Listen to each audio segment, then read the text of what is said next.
Hello and welcome to the Film Ireland podcast. I'm Gemma Creagh. Ahead of the Cork International Film Festival, we are chatting with a very special panel of our friends and filmmakers whose shorts are featuring at the festival.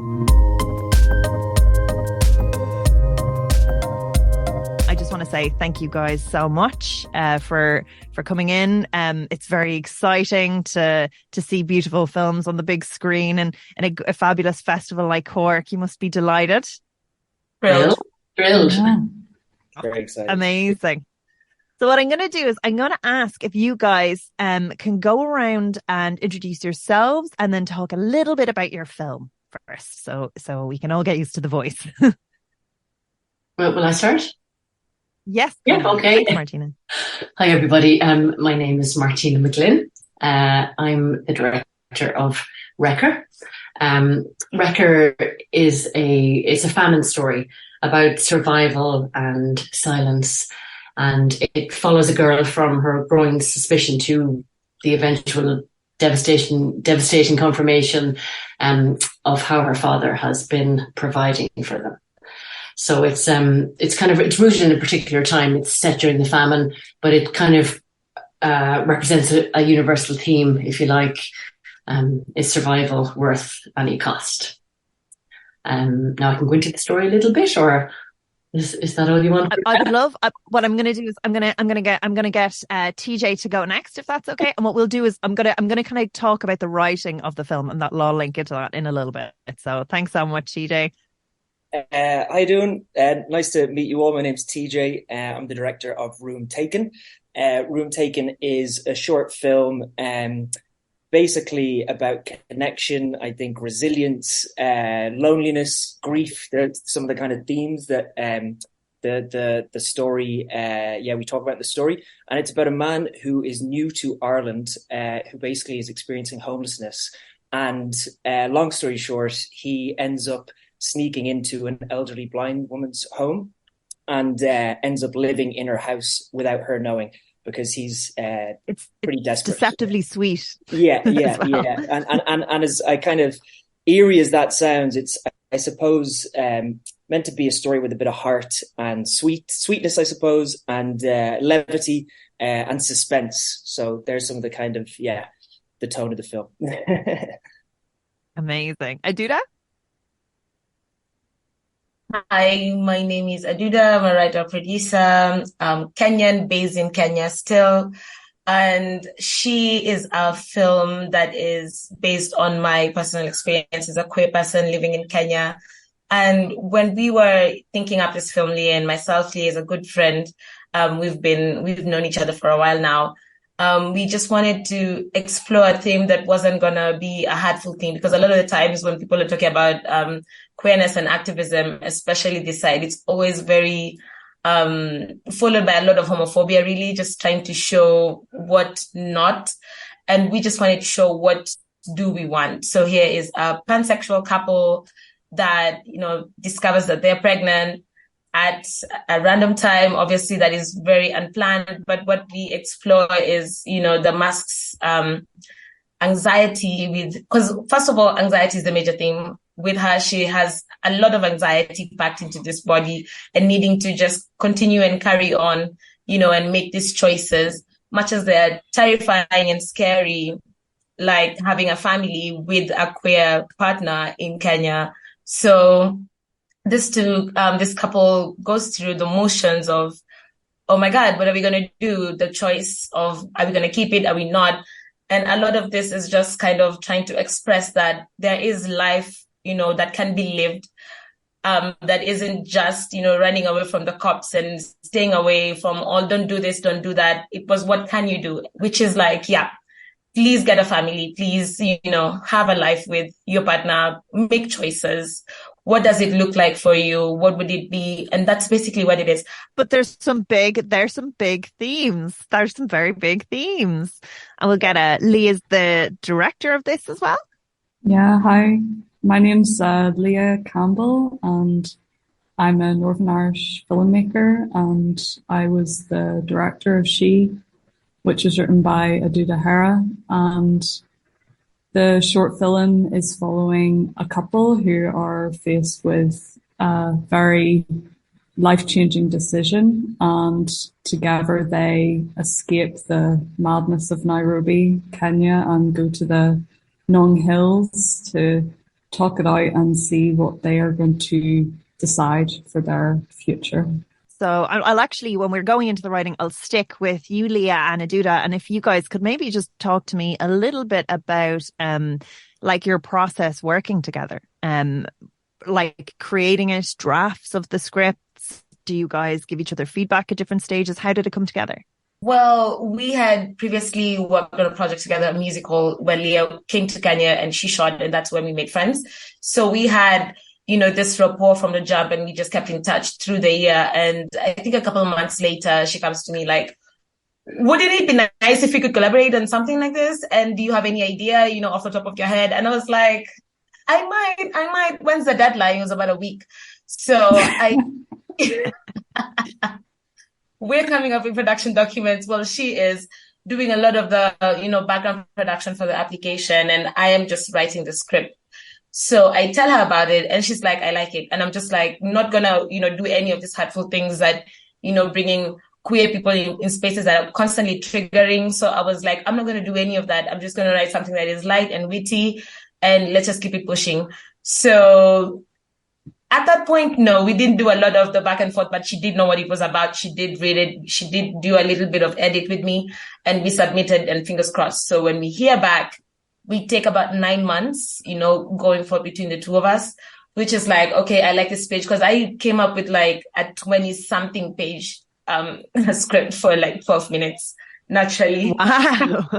and it's such a kind of neat, compact story in the end. So that, okay, this is interesting. How did you whittle it down?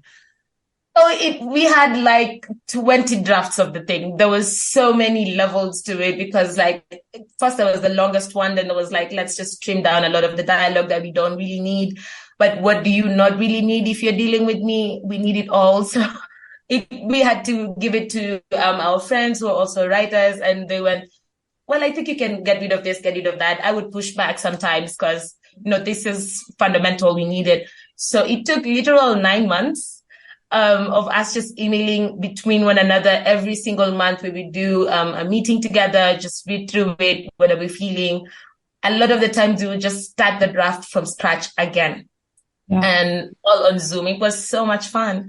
Especially just having, someone you can talk to about the thing as you're doing it. So yeah, that was truly the process. Up until the day we're actually filming, we were still talking about the script and what works and what doesn't work. And just to make sure that we stay very appropriate and very, we didn't want this to be a suffering film. We wanted to celebrate. Yeah. So we wanted to keep it at that specifically. And just to say, sorry, the film was funded by a brilliant scheme that the BFI and the British Council run, which is called Films for Freedom. And it's using a UK producer and a Kenyan producer, and it's supposed to tell these stories that, in places like in Kenya, for example, when you're a queer person, that is not only for men illegal. It's not illegal for women because it's not taken seriously, but these sorts of stories are really complicated to tell. And we had to also, while writing a script, we were very much censored. We had to send our script to the government to approve us shooting. And that's why the film, we had to look at different ways to express desire in a sort of, again, a sexual relationship between people. How can you express desire without showing that on screen? So it was very complicated, and we faced a lot of barriers in making this.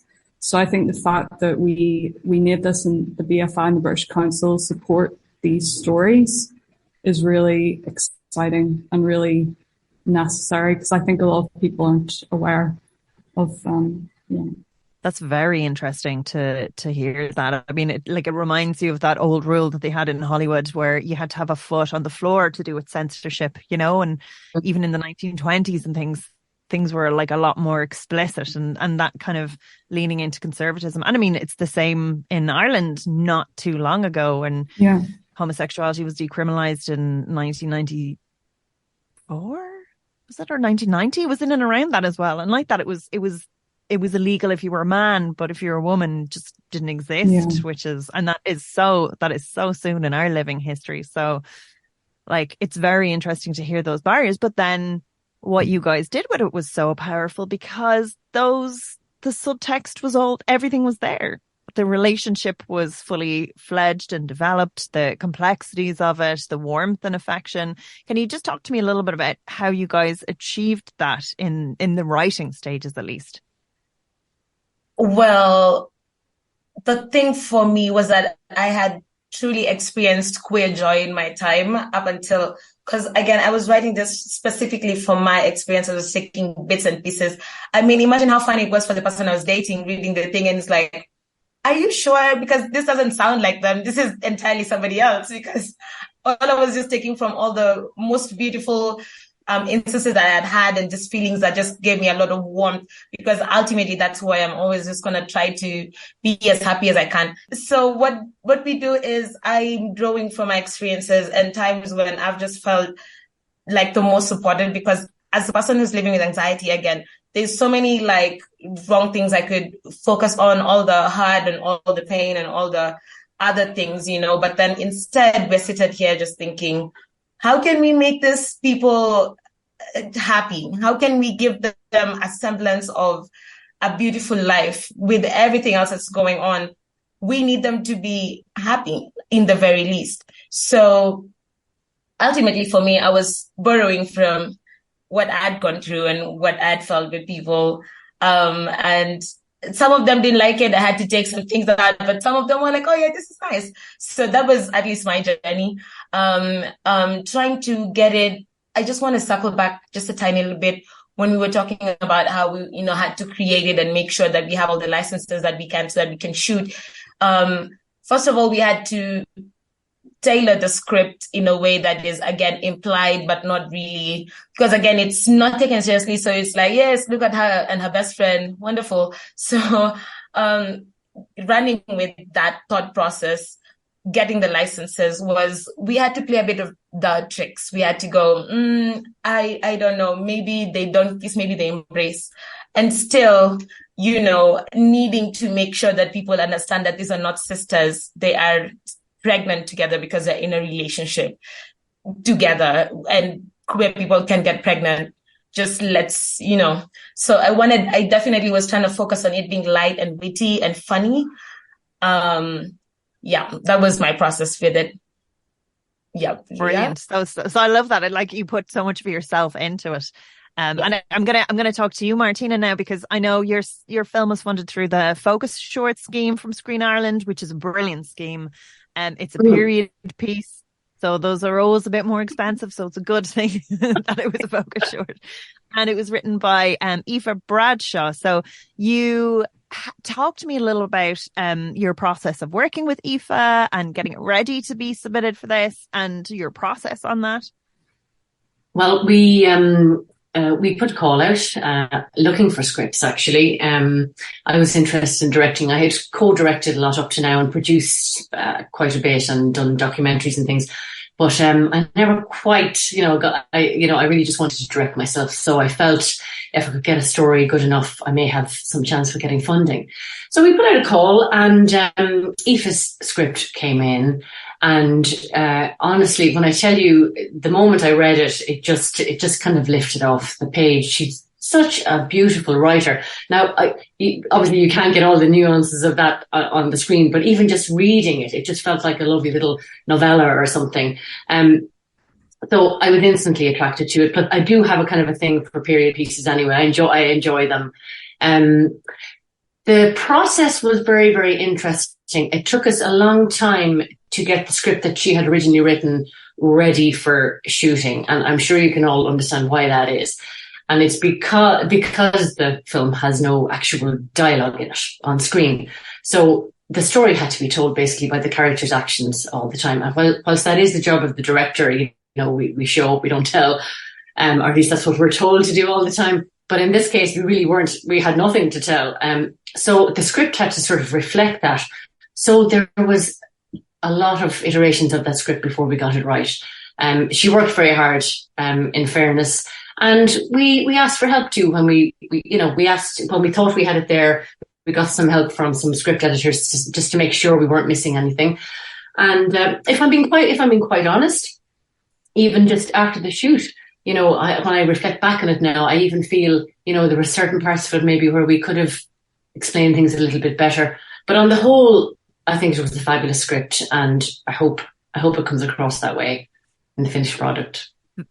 Very, very powerful. And again, like lovely production design, lovely sound mix, and we'll get to all that later. Actually, before we get off the subject of this, because we are touching on the funding schemes now, talk to me about what it's like to go through the process of the Focus Shorts one, because I know the funding is a little bit higher than most of the other ones out there. It's sort of seen to be very much so.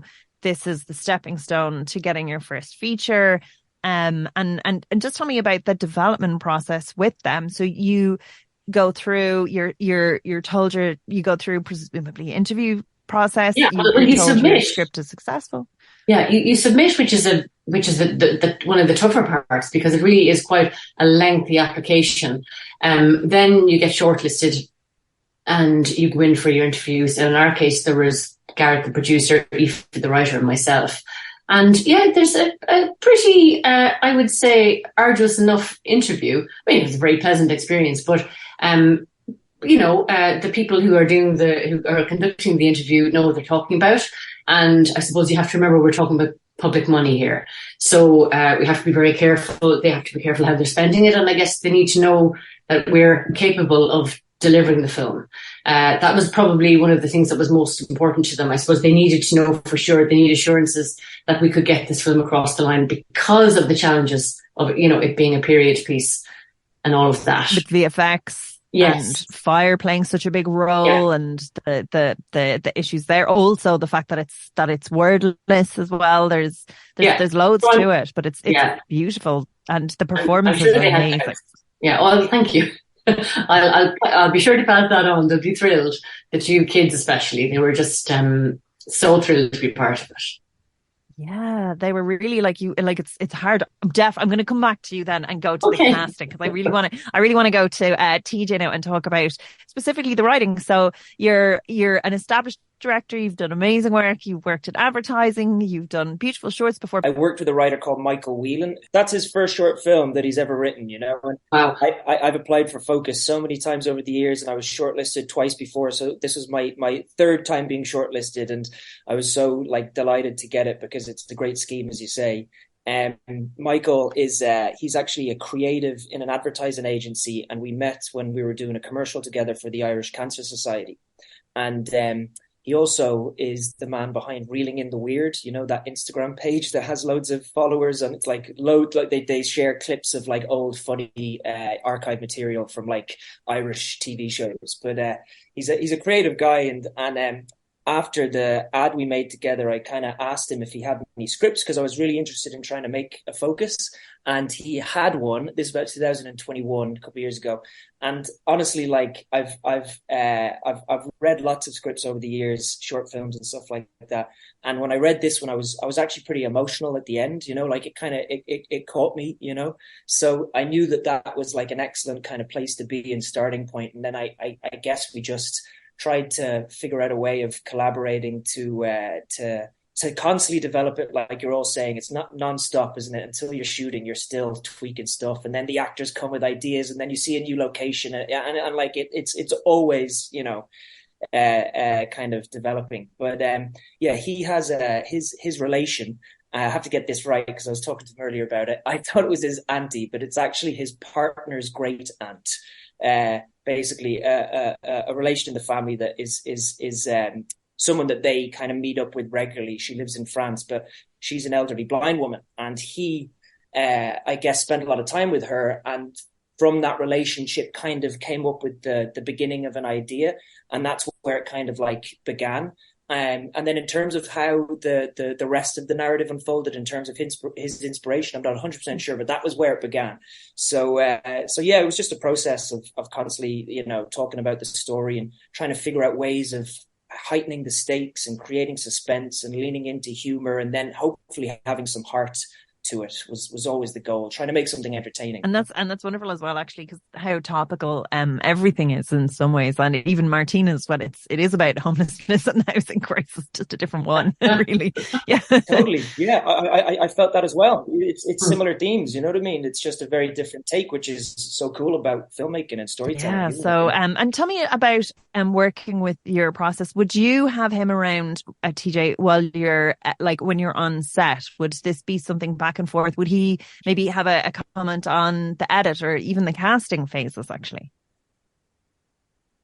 Definitely. Like when you're working with a writer, I think you kind of want to have, depends on the relationship, and it always changes. But with Michael, I definitely kind of collaborated closely, where I probably wrecked his head, sending him numerous WhatsApps and voice notes every day for, it felt like a year. I was constantly texting him, and he was working full time in his job's like, dude, I've got a kid. You know what I mean? I can't keep answering your questions, but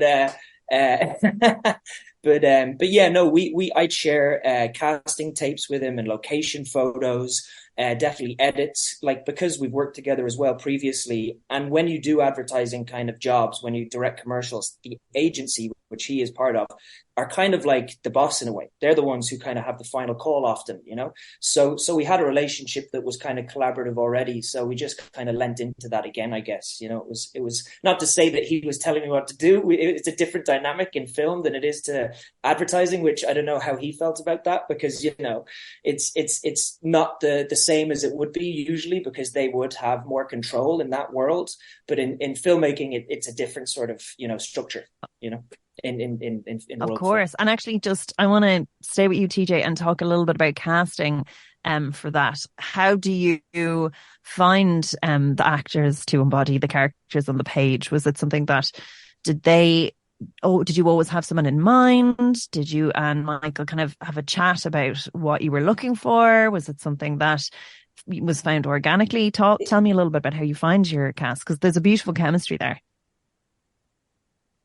Oh, thanks very much. Yeah, like we didn't have, you know, 100% kind of certain specific person in mind. It was definitely wanted to kind of keep it open. And in that world of developing things organically, we wanted to see kind of the different type of characters. When we worked with our casting director, Dawn McAllister, shout out Dawn.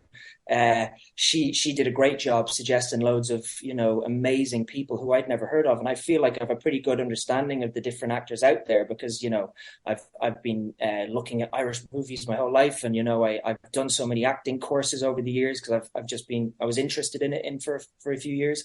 But yeah, no, when we found Gabriel Adwusi, you know, I felt immediately as our lead for Isaac that he had such a kind of empathetic, likable, you know, kind of sweetness in a way, but like, you know, his eyes just, it felt very expressive. And he kind of just was someone who because when you think about the story, it's about someone who does something which is quite, you know, I guess devious or a little bit, like not it's a little bit selfish, I suppose. So you run the risk of losing the audience if someone does that and they take advantage of someone. So we needed a character or an actor who you kind of trusted in a way and you felt for. So when I saw his audition tapes, I felt that he was unbelievable. And then Bríd Brennan is just, you know, I think one of the great actresses working at the moment from Ireland, and she's an absolute legend. And initially, we actually tried to cast someone really from the blind community, and we met lots of different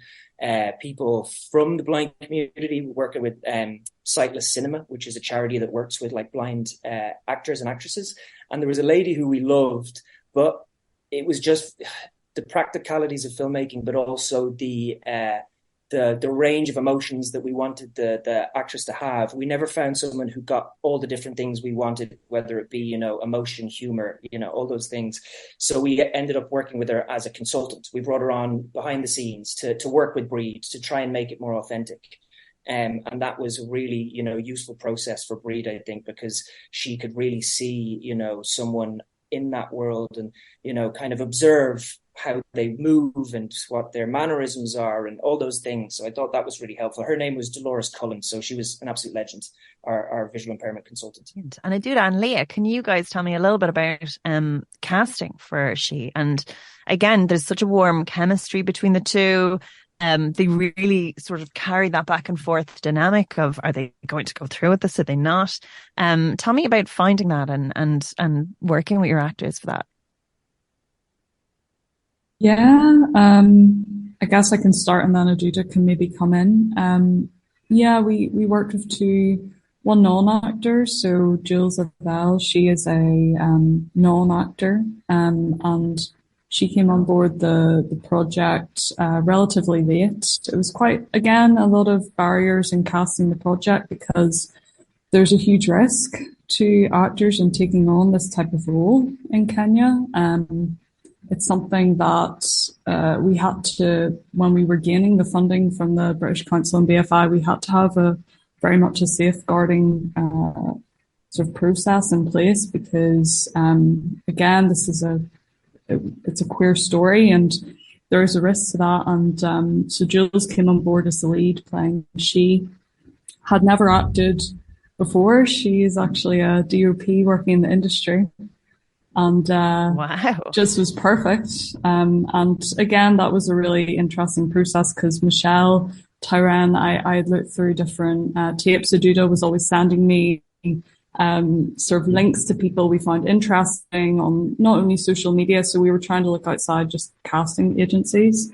Michelle had been in some relatively big series within Nairobi and had a lot of experience.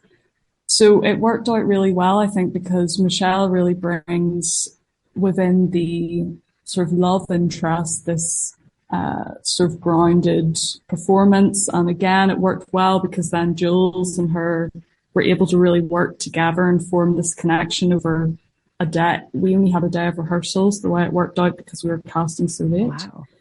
Wow. So yeah, but Aduda, I don't know if you want to talk a little bit about that process. Casting was interesting because again we couldn't publicize and we couldn't go because usually all of our agents would go, make a little poster on the internet and then you start trending who are these people who are going to make. So we couldn't go that direction. We just had to talk with people that we knew. At first we were trying to go with a friend of a friend who I've known for a while, but again, couldn't take it on because they had done a project before and the security risk for her was just not anything that they wanted to do again. And so finding Jules was truly a very late stage thing because we've already done a lot of this, script readings with them and we've had extensive conversations and it was just, the anxiety towards the end was an absolute no for them and we totally had to understand that. We also had someone else who was going to come in and play the role of Leo. And they just freaking out, just no, can't do it. So sorry. That sounds like the most tense situation that has ever existed. Tell me, like, how did that feel? Kind of waiting for like to not even know really if you were able to shoot. We went to sleep the night before filming, not knowing, to be honest. But what was the best thing is that, well, Brahim happened to be around. I don't know how that happened because we needed someone in about 30 minutes. Right there he was, and he had just started another show that's very popular in Nairobi called Pepeta. So I definitely wasn't expecting someone of that caliber, but I was very, very pleased and humbled, naturally. So what happens with the role of Shee is that the person that we wanted to originally play it, their cousin is who ends up playing it. So there's definitely very similar. They look similar. They are related. It was good. Landing Michelle was fantastic. There was other people that we had wanted, but either not in the country or not going to do it or busy doing something else. So she at least was the first person who I think had that kind of experience with like, this is my agent, this is, the schedule, I'm going to be here for that. That was the only straightforward, journey that we had with all the casting. Extras were just our friends. Like, hey, are you going to come? Are you going to come? And a lot of them were like, yeah, of course I'm going to come. Day of, no, my parents are going to kill me. I'm going to... I don't want to trend in the afternoon. It's like, that's not how movies work, but okay, you're not gonna trend by the afternoon. Sorry. So it was really interesting, really fun, very heart-wrenching, but we made it work. So I'm really quite proud of the outcome, just because the only table room that was had was just with Leah, I think, because on that day I was busy working with Leah and just Jules and Michelle and no one else. And I'm still quite proud of. Yeah, that was fun. God, that sounds so tense. Martina, tell me, so they never work with kids and animals, and you have but I'm period piecing to young I performers. was in a project working with kids and animals, so I just couldn't take any more, to be honest. Well, I'm just thinking about, not knowing if you're going to shoot or not, or not knowing who you're going to be shooting at. I mean, that would really, like, as hard as it is for you writing it, I think, Leah, I just don't know how you dealt with that, because, well, I'm from Martina, I'm from a documentary background as well. So for me, I think I was probably a lot more relaxed. And I sort of had the confidence that I knew that whatever we shot in Nairobi so amazing. Yeah. I mean, you just could go out with a camera and talk to people and shoot something as well. Like, there were so many things we could have done. So I felt that we were in the right place, and I was felt quite relaxed. And sometimes in those situations, you just gotta go with the flow a little bit. So. I wish I were like that. But I can tell you, I definitely am not. So yes, well, the casting of the children. I mean, that was a joy. I have to say, it was probably one of my favorite parts of it. We put out a call for the lead of the little girl, and I think we had 200 submissions for it. And shout out to Dawn McAllister again, who helped whittle it down to about 60. Yeah, she's great. She whittled it down to 60, and myself and Garrett, who's producing, looked at the 60 of them over a long weekend, several times. Now, I will say that Cameron stuck out from the word go for me. And I kept going back to her. I couldn't help it. So we whittled it down to 10. I did a Zoom with another 10 girls, and that was another really enjoyable evening. Some of them were just little dynamos. They were brilliant. But again, Cameron stuck out. So we arranged a meeting, and we delivered another few lines, and we did a scene out in Tala. And after that evening, I was convinced. What really struck me about her was that when she did her demo tape, I had sent some information. I told them, what the feelings and, how we're feeling. And because there's no dialogue, I had to kind of tell them what to do in an email. So it was really quite challenging. And, I'd say to her, now, Cameron, I want you to feel like, you're angry at your dad, but you're not really sure why you're angry with your dad. And she would go through the motions, and then she would just stop and she would look into the camera, her mum's phone or whatever. And she would just say something to me. Who are you anyway? Like, these direct questions to me. It was just hilarious. And I felt she was so relaxed with the whole thing. She's definitely somebody we could have on the set and wouldn't be, I suppose, intimidated by the whole thing. So it was no brainer when it came to Cameron. She was brilliant. And she's only 9. And then the other little boy, Alex, same thing. We cast him a little bit later on in the process, because that scene came to the film a little bit late. I was sensing that we were missing something somewhere in the center of the film to bring us back around to the end and just to heighten that emotion. So we cast him quite late, and we cast him locally in County Offaly. I contacted the Midlands Drama School and auditioned a few boys, and he just stood out. He just embodied the thing, and everybody says it to me. My God, that little boy, he was just a little dream. So that was the pair of them, and with no issues. I must say, no issues. Now, you have to be a bit careful with, when kids are around, but, I sort of feel like just treat them with respect, treat them like everybody else. You don't have to pussyfoot around kids anymore. They know what's going on, and they wanted to be there, which is half the battle, isn't it? So yeah. Could I ask a quick question about your casting as well? Yes. And I thought the film was great. The Thank you. supporting roles, were they? How did you go about getting the people who weren't the leads? Out of curiosity, because they all were very authentic and not recognizable faces, which is great for when you're trying to make something period and get lost in the story. You know what I mean? Yeah. Yeah, well, some of the actors would be our professional actors. So Tara and Connor, they are professional actors. But the other three, we say the wrecking crew, they were from a local drama group in County Offaly as well. And I just put out a call for those guys. And yeah, I think that they were just so delighted to be part of it. But I'm glad you said that, because that makes me feel good now that if they felt that they were a part of it, then. Even the landlord, like his role was small, but like he was very authentic in the part, and looked the character and stuff like that, which was and if the supporting roles like don't feel authentic, it can ruin a scene, right? So it's just as important in a way to get them right. Yeah, well, I'm delighted you said that. That was a kind of a pivotal scene, that landlord scene, because he doesn't say anything, and yet we had to get across that this is a serious man with a serious agenda, and he's he means business.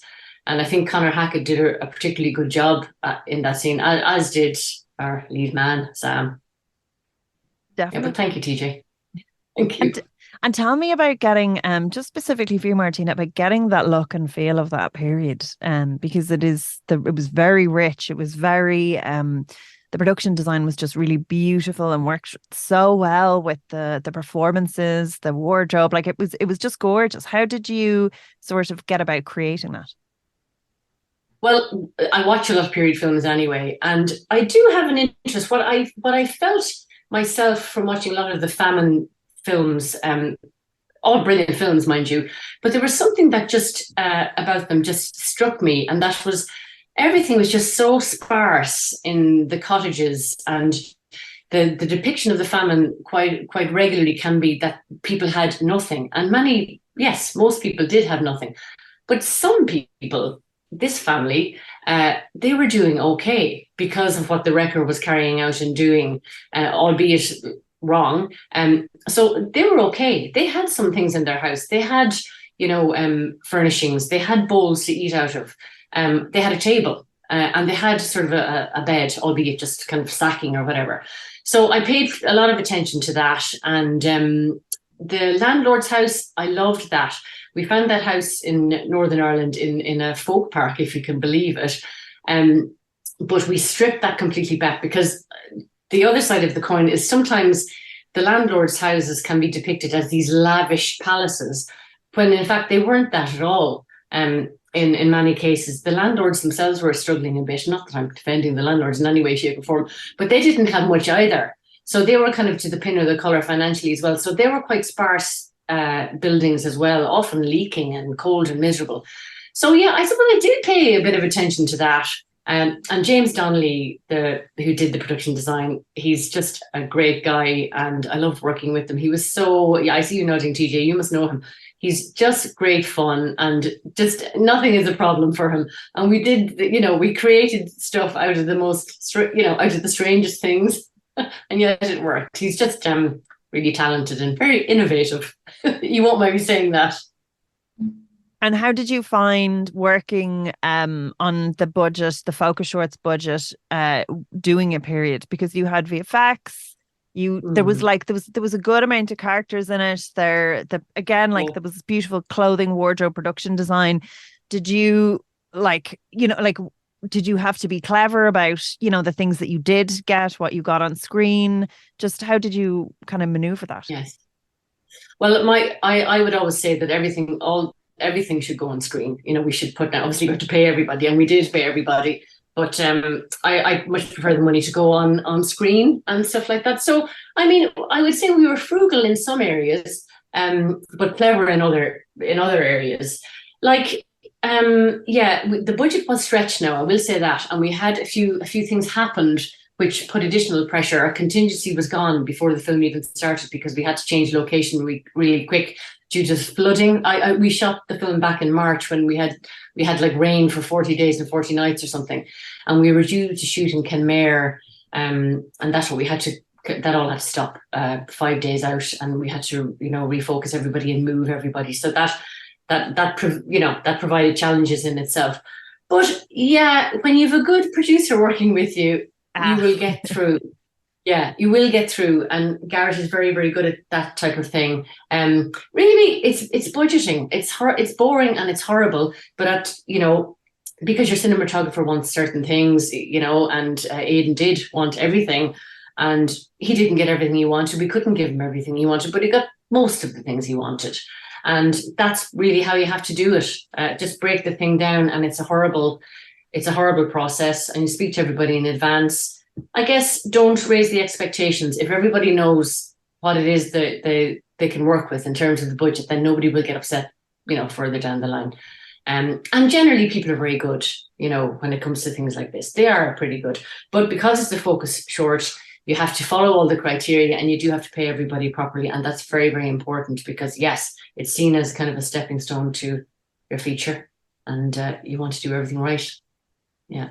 And actually, TJ, I'm going to go on to you now for that exact same thing, because I noticed you had like so many locations. You had so many. I was like, oh my God, you didn't make things easy for yourself. No, definitely not. Like I was curious as well with Martina, and because it looks like $1 million, that film, and I know from my experience, you kind of get the impression like you get a focus short, you've got a bigger budget than the other schemes. It's like €60,000 or whatever it is, and you're like, I'm going to be able to do whatever I want and shoot as many days as I need and all that, and then immediately you're hit with like the reality, and it's like, I can't get that, I can't do that. You know what I mean? And that's just the practicalities of filmmaking, and money in these projects just burn and evaporate very quickly.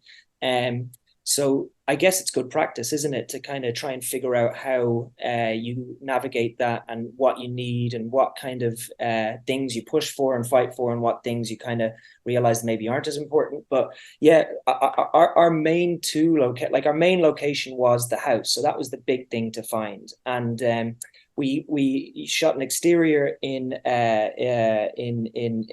Dublin city centre, and then the interior was a little bit further out in Loughlinstown.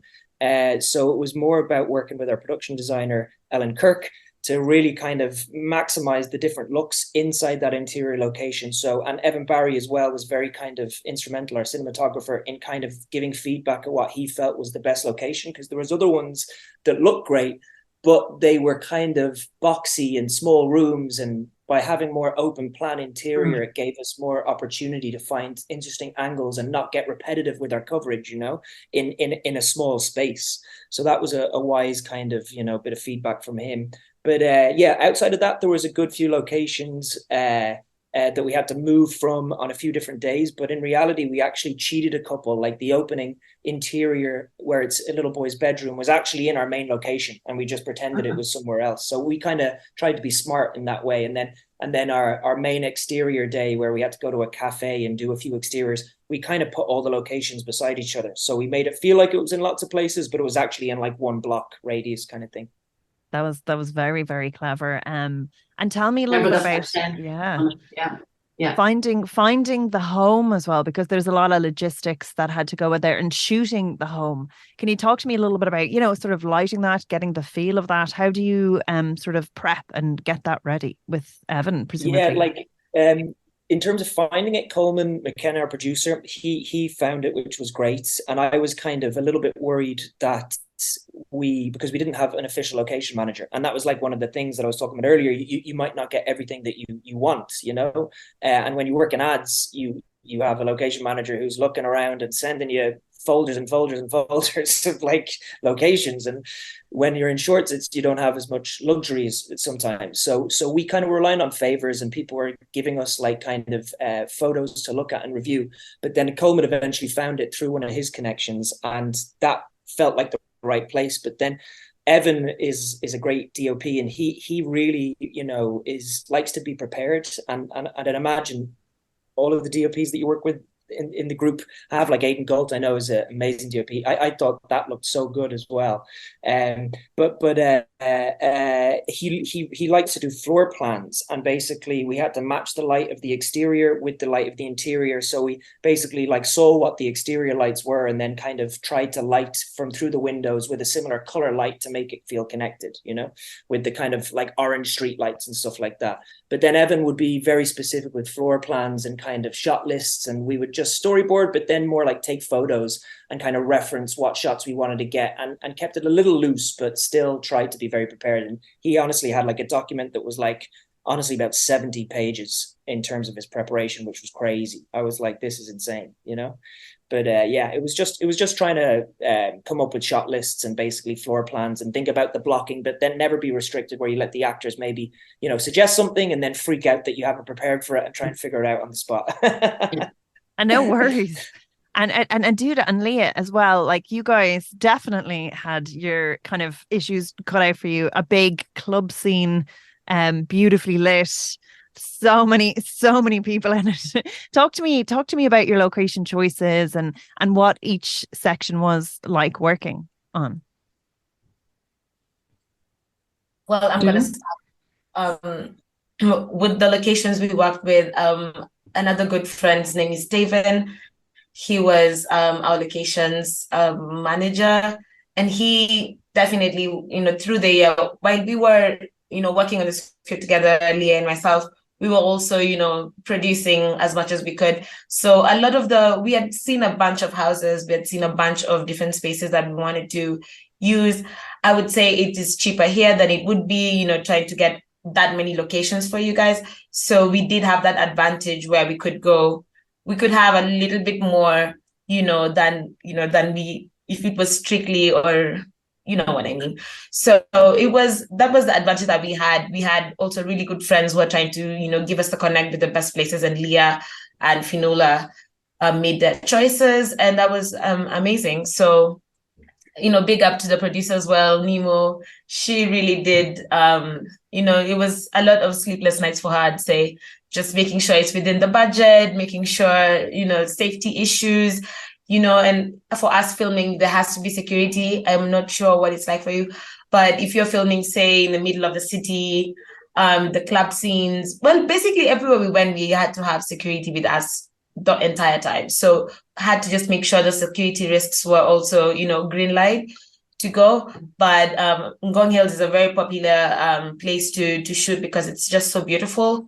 We had a bunch of vans taking everyone everywhere every time. It was a huge team because we were filming in different places on the same day, and lighting and all of the things. I'm very quite pleased that Lia executed, because the first day in the hills was really, really quite cold, and I had to go and shiver somewhere because I was just freezing. And I guess because it's typically really quite temperate this side, so I'm up the hill for the first time. We had some crew from Ireland, so we were all fine, and everyone from Ireland is chilling, and we're like, oh God, no, I need to go home. Like, it was ridiculous. And they're just good to keep going. And as the sun's setting, the blue cast, it was quite beautiful, but I just couldn't do it. I was definitely going to lose my life. So I had to go and shimmer down with some tea and keep my heart rate up, I guess. So I don't know what Lia is going to say about the location. Yeah, I think the locations, the script was originally, we had it set in one apartment, and the whole film was centering around a conversation, which it definitely still is. But I think that because we were shooting in Nairobi, the city is just so vibrant and so energetic, and it would have been a shame not to try and bring the characters out of that space. And the Nong Hills is a place that is quiet, and the city is very, very chaotic. So it was nice to have that transition. And I'm glad that we did it, even though it was, I think if we were to redo it, multiple locations is never easy when you're shooting a short, and we did pay for it. I mean, we had 3 shooting days originally, and we actually only ended up shooting 2 days because, again, we had some issues, but I think it was worth it for giving a sense of place, because I think that the place that the characters are living is so important to why they're having this conversation. So it was really important that we represented that. And I like your non-linear jumping to the club scene, back and forth. Like it does, it gives it a kind of a very vibrant energy throughout it, and kind of like, you know, like kind of injects it for that conversation and adds that the subtext of that conflict. Tell me it felt about... a bit like, oh, sorry, Gemma. Oh no, please do. Oh no, I was just about to say that I felt the film, it reminded me, not that any film should remind you of another film, but I felt your film reminded, there was parts of it I kept feeling like American Honey, you know, that Andrea Arnold. Yeah, that blue R was a close reference for sure. Oh really? Okay, well it definitely worked. Thank you. Yeah, that's brilliant. Myself and our DOP Fionnuala McCormick, there was only 3 Irish crew that worked in the shooting crew, and the rest were from Nairobi. And Fionnuala and I looked closely at Andrea Arnold's films, and we really loved the use of nature within her films, and the use of nature to sort of say things, that words can't really say. So I think in terms of the final ending of the scene, we really wanted to have that feeling of uncertainty. We're not sure what's going to happen with the characters, but we wanted this sort of moment just to linger. And so I'm so excited that you said that. I'll definitely tell Fionnuala, because that was a very close reference for the film. I was super impressed as well by all of your work, but I was really curious as well about Fionnuala, because I'd never heard of her before, but it was so beautiful, like in terms of, you know, the shots, and I could see your documentary kind of background in terms of, it feels super cinematic, but it's really naturalistic, you know what I mean, like natural light, and feels very kind of intimate. And you know, had you worked with her before, this cinematographer Fionnuala? So Fionnuala and I were at film school together, so we had done a lot of projects, but I think we're both really interested in this world of fiction and documentary crossover.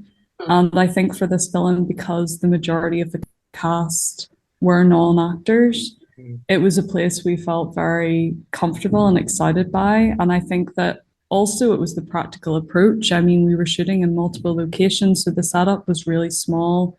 Fionnuala operates herself. And I think in terms of working with non-actors as well, the reduction of the crew and having a really simple setup really worked for us, because it meant we were really mobile and we were able to go out and try things. And Fionnuala's brilliant. She's a visual artist as well, so she does a lot of her own sort of art films. So it was great. She's very talented and did a really great job, I think, in the film. Wonderful. And again, that back and forth it worked very well in terms of, again, like in kind of changing the energy of the scene and adding little kind of in and information and that subtext. Did anything change in the edit, or was anything brought to it or lost, or did anything shift maybe? Or was there anything unexpected? Or was that all in there in the script? Yeah. I think Aduda, maybe, do you want to speak on that? Or because Aduda also saw some cuts and it changed. We did about 11 cuts. So we did not that many. I don't think it's that many, but we definitely, it was a long period of editing. It was because it wasn't quite working. We really had to reduce a lot of things. Aduda, I don't know if you want to. So was it longer originally, is it? It was never longer. It was always about 10 minutes, because again, we lost a day of shooting. So originally the script was slightly longer, but we didn't cover everything we needed to. So we're working with reduced materials to begin with. But maybe Aduda can. When I was looking at the cuts, it felt pretty straightforward to what we had agreed we're going to do. So I could definitely see the vision. I am a lot more comedic, and I like for people to have a aha moment when they are looking at my material, and Lia is a bit less of that. So that was the only thing. I was like, that was a joke. that was a joke. So aside from that, which I picked up because I knew I have seen a lot of the things that she's directed and what she's worked on before. So I was quite comfortable with it because this is something we first of all worked on together and I loved what it looked like. So aside from maybe this is too, we could see a bit of a shadow, was it? But stylistically, there was only one change that I had that I needed to get rid of because I just felt like it didn't sit well, which was the moment where when they're done with the club scene and they're having fun, and then they showing the moment where they actually go, because it's really just quite implied. We don't really know, was it a three-way? Was it just are they in an open relationship? We didn't really discover it. We didn't really talk about any of that. So I just felt like not getting into that, not letting everybody see what exactly happened. I felt it would be a bit rough on the edges. So I said I didn't like how that sat, but everything else I definitely was okay with, because a lot of that we had already done when we were writing.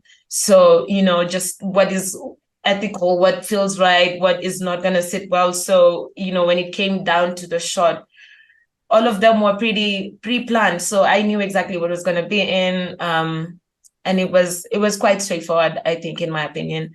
Very easy because it was exactly what we had written. Yeah, that was the trickiest part, that moment of when Michelle's character decides to go and sort of sleep with this guy, and it's an open relationship, and that was all talked about in rehearsals as well. But I think that moment of consent was really tricky to get right, because again, it's making sure that character doesn't come across that there's some sort of cheating going on, because that really wasn't what we were going for. We really wanted to portray this open relationship. We really talked a lot about that, and I think that was the main thing with the edit. It was really tricky to get that right. I think we did it. We had to take out a scene because we had a scene following what happened, and it just didn't quite work. So was an adding to, or I just was like, I don't want it to give me the extra. Yeah.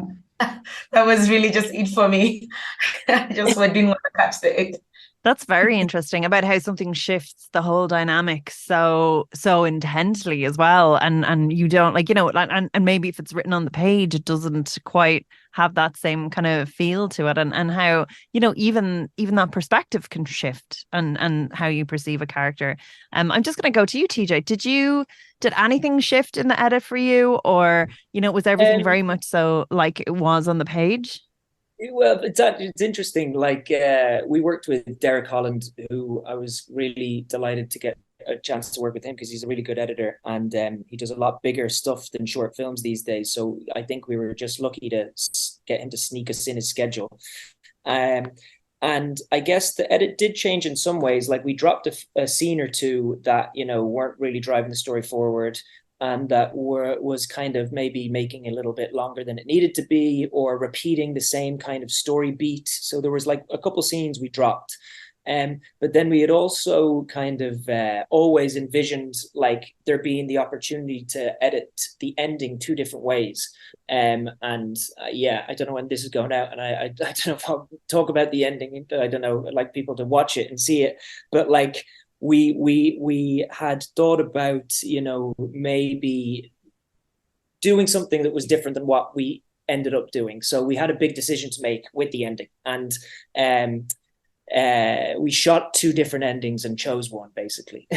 Oh, wow. in the edit, yeah.